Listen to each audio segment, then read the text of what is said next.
Le gouvernement du Québec a annoncé la mise en place d'un cadre de référence sur les services d'accompagnement intégrés en logement permanent. Autrement dit, les rôles, les orientations et les étapes essentielles de ces services sont maintenant clairs et se généralisés à travers le Québec. Pour certaines personnes, avoir un logement permanent, ça ne suffit pas toutefois. On a besoin d'avoir un accompagnement adapté à la réalité pour pouvoir y demeurer de manière stable, de manière sécuritaire.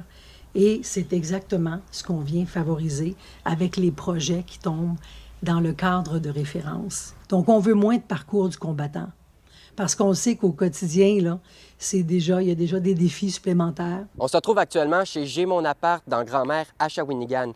Ici, on accueille des adultes avec des besoins particuliers en leur offrant un logement et des services. Cet organisme fait d'ailleurs partie du nouveau cadre de référence. Il y a des organismes qui déposaient des projets, qui réalisaient des projets d'une façon dans toutes les régions, mais il n'y avait pas un cadre structurant, il n'y avait pas de balise, donc il n'y avait pas d'équité entre les régions.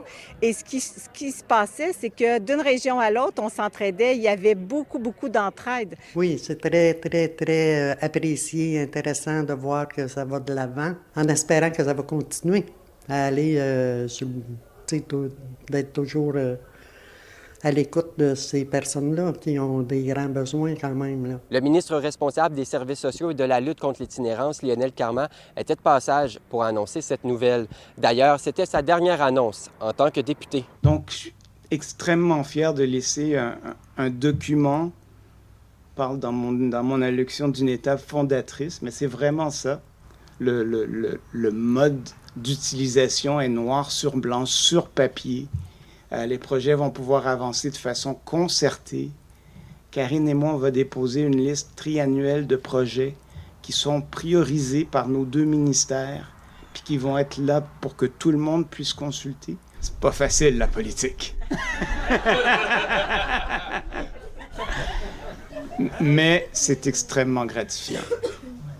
Puis ça, c'est des journées comme aujourd'hui, ça met tout en valeur. C'est la vie de gens à travers le Québec qu'on vient changer. Le cadre de référence englobe seulement les projets de logement permanent, car les modèles de logement transitoire ou temporaire ne correspondent pas aux mêmes objectifs. À Shawinigan, Nicolas Bergeron pour Nouveau Info.